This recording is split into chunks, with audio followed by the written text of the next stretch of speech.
All right, so we're diving deep into a real horror classic this time, Yeah. Halloween 4. The Return of Michael Myers. Oh, yeah.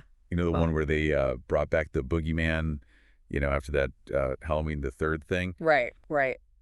It's really interesting how this film not only brought Michael Myers back to life, Yeah. but also like how it breathed new life into the slasher genre, like the whole slasher genre. Well, it's interesting because Halloween 4 really is kind of like this bridge between those original films Yeah. and the stuff that came later. I mean, Right. Halloween the 3rd tried to like break away from the Michael Myers storyline. Yeah, it did. But then Halloween 4 came along and was like, no, no, no, you don't understand. He's important. Michael Myers is this franchise. This is what people want. Yeah, they brought back all the stuff that made the original Halloween so terrifying, like Yeah. that slow burn, Oh, yeah. that suspense, the atmosphere. The creepy atmosphere, yeah. And of course, Michael Myers just not stopping. Yeah, just relentless. And like, he was in a coma after Halloween the 2nd. Right. And suddenly, boom, he's back. And it's like, Wow. how did that happen? How did he even know? Well, guess what wakes him up? What's that? He finds out he has a niece, Oh, Jamie Lloyd, wow. Laurie Strode's daughter. Whoa. Talk about a family reunion from hell.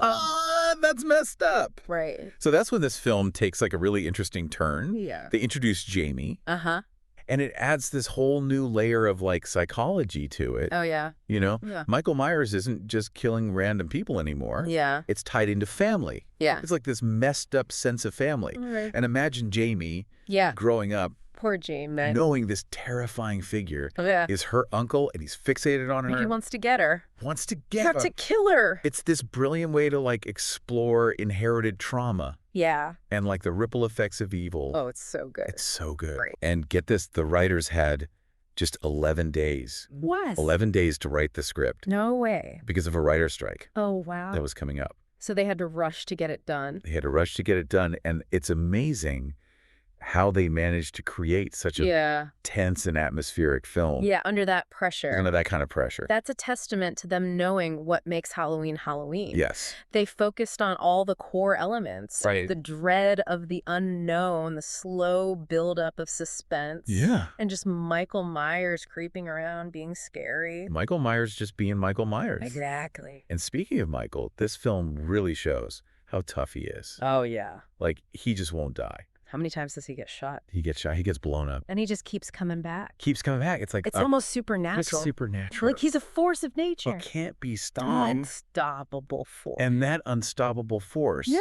is contrasted so well with Dr. Loomis, Oh. who is like relentlessly pursuing Michael. Right. Loomis is He's got scars. he's so messed up from Physically and mentally from the other movies. the previous encounters with Michael. Yeah. He represents like humanity's Yeah. struggle Desperate struggle against evil. against this evil. It's fascinating how both Michael and Loomis Yeah. are driven by this crazy fixation.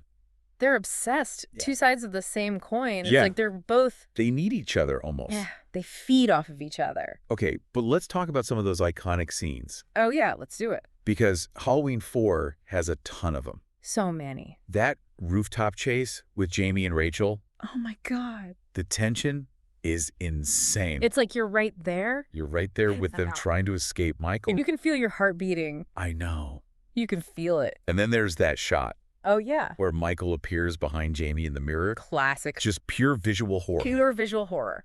It's one of those images that just stays with you. It stays with you forever. But for me, the most impactful scene Yeah. is that ending. The ending. Oh my gosh. Oh, tell me about it.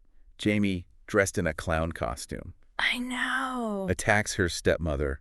What a twist. It's shocking. It is. It leaves you reeling and questioning everything. It really does. Like, did she inherit Michael's evil? yeah. Can she break free from this cycle of violence? Right. It's like the movie is saying, hey, Michael might be the boogeyman, Yeah. but is evil something you inherit?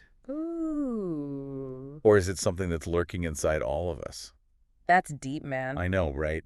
That's deep. That ending, man, just, wow. It sticks with you. It's not just a jump scare or anything. It Yeah. just gets you in the gut. Psychologically, yeah. Yeah. Halloween 4 takes this, like, typical slasher movie Yeah. and makes you think about bigger things. It's deeper. Yeah, way deeper. It's not just about who's going to die next. It makes you think, like, can we ever really escape the bad stuff from our past? Yeah. Is violence just something that gets passed down, like generation to generation? And that's where the whole family thing comes in. Yeah. Like, Michael Myers isn't just evil by himself. Right. It's how what he does affects everyone else, Jamie. especially Jamie. Yeah, she's right in the middle of it. It's like she's got this weight on her Oh, yeah. from his evil. That legacy. Yeah, and you can see it in that last scene. Totally. It's interesting how the movie uses masks. Oh, yeah. Obviously, Michael's always got that creepy mask on. Right. But then Jamie puts on that clown mask. Before she attacks her stepmom. Yeah, it's like she's hiding who she really is. Whoa, I never Oh. thought of it like that. Yeah, like maybe she's putting on a mask of her own. To hide the darkness. Yeah, the darkness underneath. That's pretty deep. It's one of the things that makes Halloween 4 more than just a slasher flick. It's got layers. Layers of meaning that you can really think about. Yeah, you don't always get that in horror. Not really. But let's go back to Loomis for a sec. Okay. He is such a fascinating character. Yeah, you've got Michael, who just wants to kill. Right. And then you've got Loomis, who just wants to stop him. But they're both so driven. It's like they're tied together somehow. Yeah. Loomis dedicated his life to fighting evil. Right. But did it take over his life, too? Oh, that's a good point. Is he obsessed? Like Michael is. Loomis is brilliant. Oh, yeah, he's a great psychiatrist. But he's also haunted by what happened with Michael. Right. You can see how it's affected him. Totally. Mentally and physically. It's like he's looking into this dark void. Yeah. And it's looking right back at him. And that brings us to the look of the film. The visual style. Yes. Yeah. Halloween 4 is so eerie looking. They use shadows and darkness so well. And those shots of Haddonfield at night, Oh, yeah. so unsettling. Like the town is a character itself. It is.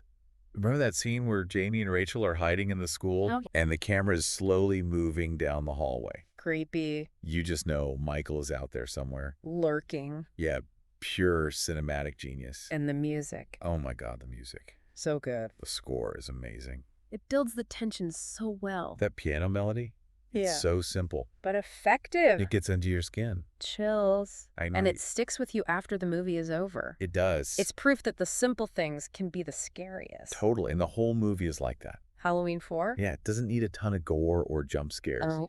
It's all about making you feel uneasy. Like something bad is about to happen. It messes with your expectations. You're on edge the whole time. But it's not just about the scares. No, it's deeper than Yeah, that. it's psychological. It makes you think about evil.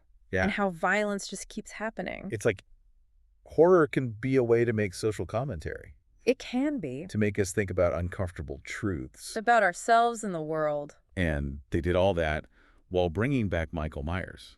The king. Halloween 4 showed that he could still scare us. Oh, yeah. But it also showed that the franchise could grow. It could tell more complex stories. Deeper stories. Mhm. And you know what's wild? They filmed this whole thing in Salt Lake City, Yeah, Utah. Utah. Haddonfield's supposed to be in Illinois. Right. But they found the right spooky vibes in Utah. They made it work. Yeah, it shows that it doesn't really matter where you film as long as you get that feeling right. The feeling of Haddonfield. Yeah, like that small town vibe. And it feels isolated. Oh, totally isolated. Like the town itself is kind of creepy. Yeah, like it's holding its breath waiting for Michael to show up. Speaking of Michael, we got to talk about the mask. Oh, the mask. They used a Captain Kirk mask. What? Yeah, for real, a Captain Kirk mask. From Star Trek? Uh-huh. They modified it a bit. Wow, that's crazy. I know, right? The Shatner The mask. Shatner mask. That's what they call it. Michael looks a little different in this one. A little bit, Yeah. yeah. Like his eyes are wider. More intense. More intense. It's crazy how just changing the mask a little Yeah. can make such a big difference. It's the little things that make it creepy. Totally. And this film says a lot about evil, too. Oh, yeah. It's not just Michael Myers being evil. Right. It's like evil can be anywhere. It can pop up in unexpected places. Yeah, like with Jamie at the end. Oh, man. That ending. Makes you wonder if evil is something you're born with. Nature versus nurture. If it's because of what happens to you. Did Jamie inherit it from Michael? Or did all that trauma mess her up?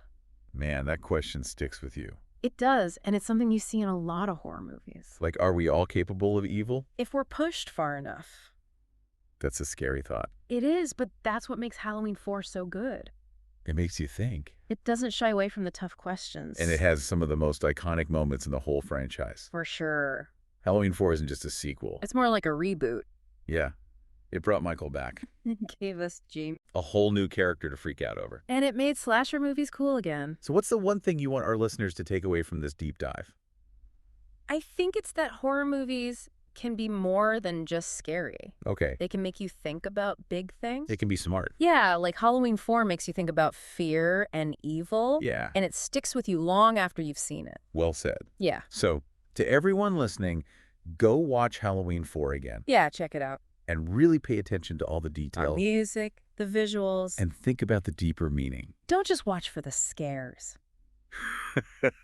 Think about the bigger questions the movie asks. About evil and trauma and what we do when things get dark. Until next time, keep exploring those dark corners of horror. And keep the horror flame burning bright.